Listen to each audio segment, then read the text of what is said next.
Hey everybody, Brian Von VA here, back at it again with another set of D&D stories. Today, we're going to continue the series of long con conversations by talking about what was the biggest long con that the DM or other players have ever pulled off in a D&D campaign.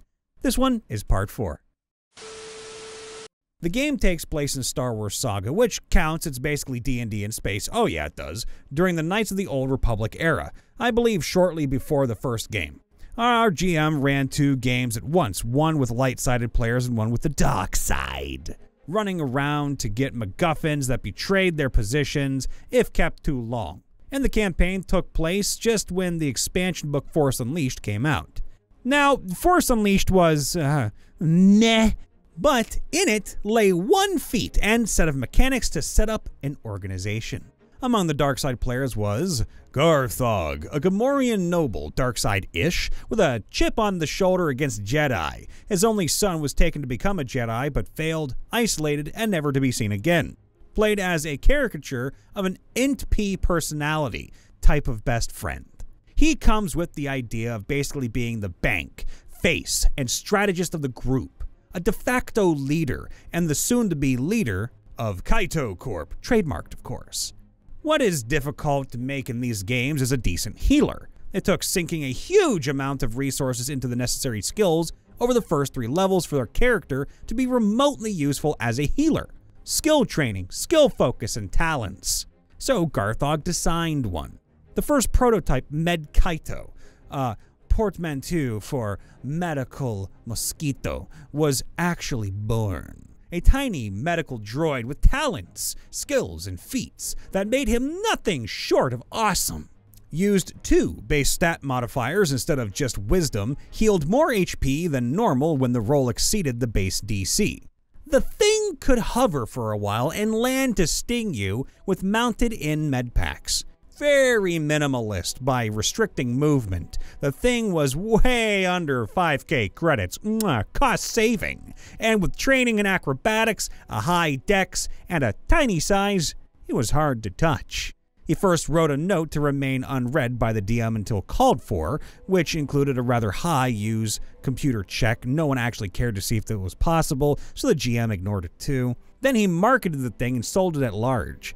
The droid was so friggin' efficient on our team, the GM had to kinda have his NPCs begin to use some just to keep up. And the enemy PCs had to admit Med Kaito, trademarked, was a friggin' good droid design that the GM introduced. Here, I have to point out how awesome the GM was with this. He did not take credit for Med Kaito's or Kaito Corp, but he did not correct the other group either when they assumed it was his invention. So the light-sided guys bought one. And why become decent at healing when you've got such a beast on your side?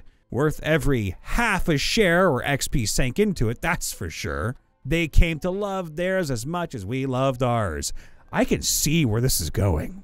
Now, due to our 1 in a billion smart Gamorrean leader, the MacGuffin race had to be over soon. Instead of giving our MacGuffins to NPCs or hiding them in trap-filled places, our noble, class-wise he was ruthless, leader left them on empty ships in slow orbits around uncolonized star systems, which he kept the coordinates for. So it ended with both groups clashing against each other. First thing that happened, our bounty hunter turned on us. In a plot we did not see coming, at first lured in by money, they managed to have the bounty hunter redeem himself and try to eliminate the very corrupt and cruel Gamorrean corporate leader. That alone would be worthy of being a long con story, but there is more! Being more than halfway decent in combat and alone with the boss, which was not, it should have been an easy fight. Except that his gear had been purchased and upgraded by Garthog. So Garthog knew he had no jetpack and no magnetic boots. So while the hunter went after him, he took his flamethrower, which still dealt damage on a miss, and aimed at the space window. The bounty hunter was sucked out, and I can't recall if he lived, but his contribution was over. When our leader finally joined us, he spoke a single sentence in Gamorrean. Die, Jedis. And the GM was then instructed to read the note. Instantly, every Med Kaito, except the original, had a malfunction. Their memory core overclocked until they melted. This, combined with the fact we were a little stronger and tactically savvy, gave us the victory. As some spent force points to remain alive but was still defeated, he spoke a few sentences about the foolishness of not knowing all you can about who you dealt with. His knowledge of the bounty hunter's inventory kinda saved him, and then set them free.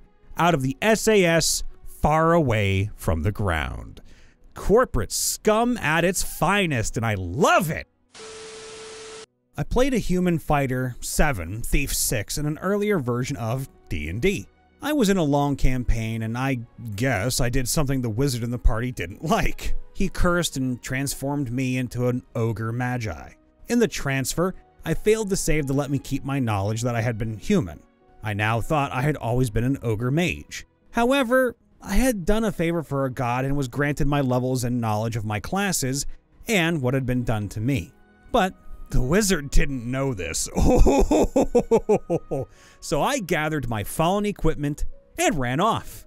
Party thought they would take everything, but the DM ruled in my favor as nothing in the transformation said I would become an idiot and leave my equipment behind.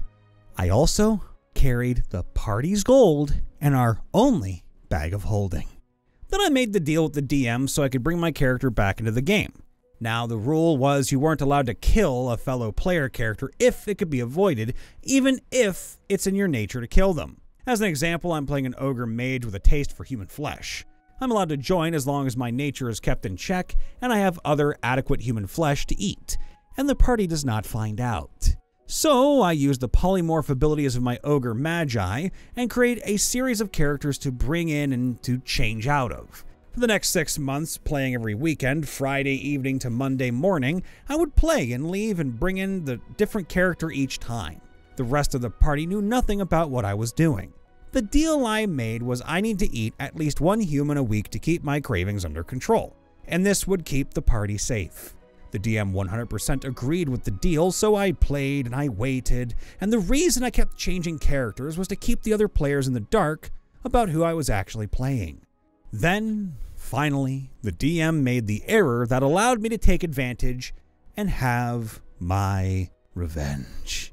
I waited until my character had been 3 in-game weeks without human flesh, and during this time I played my character like a junkie needing a fix but fighting for control.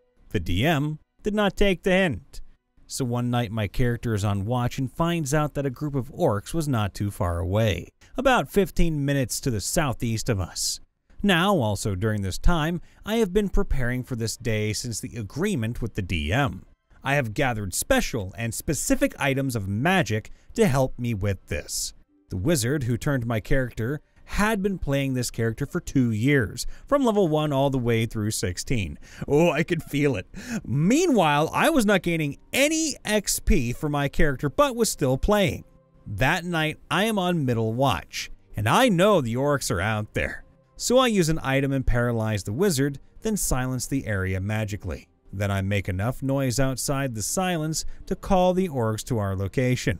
Takes them a few minutes to arrive, so I proceed to have my revenge.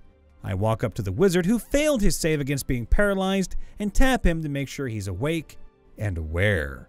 Then I change forms to my old human form, then to my ogre magi form, and slowly, very slowly, lean in and bite through his neck, severing his jugular, and then start chewing off his fingers one by one.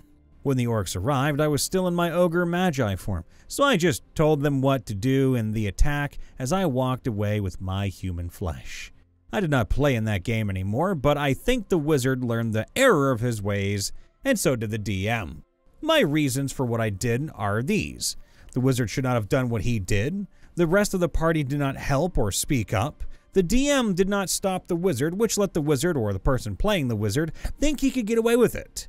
I used their rules to full advantage against them, and they couldn't stop me. Good luck, and have fun playing D&D. Also, I'm sorry that had to happen to you, and that wizard got everything he deserved and more. My campaign takes place in the Sword Coast after the event of the Lost Mines adventure, where I have 2 long cons that they're about to find out. The quest thereon has been about a high priest of a church in Neverwinter who is on the run for attempted conspiracy to overthrow the Lord Protector and is hiding a teenager whom he claims is the last of the royal bloodline that was nearly wiped out in the eruption of the mountain nearby some 40 years ago. Throughout the story, the party has maybe seen one or two hints that this is not the case, almost magically missing any other clue and disregarding the ones they found. Now, they've broken into the lower vaults of Neverwinter and are at the door where it is said the crown of the previous king lies. However, the door will only open in the presence of royal blood, and as well, the crown will harm anyone who is not. Oh, the door opens, but not because of the boy. Upon going in, they'll find out through certain means that it was in fact their fighter, who was the long-lost heir. The information that had led the priest to the boy was a misunderstanding about where the last lady of the royal house had fled, and a wrong assumption about the time of her pregnancy led to the wrong conclusion. In fact, a secret second long con I have, if they ever dig deep enough, rock and stone, is that the priest was in fact the fighter's grandfather, and he and the last lady of the royal family had shared a secret love in their early years, before he'd sworn his oath.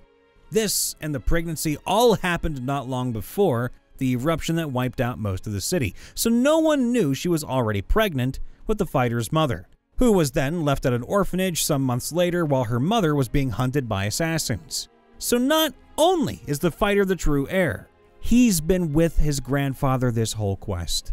The boy they've had along with them is the long-lost child of a noble who is in the city. Just not the noble they had originally thought.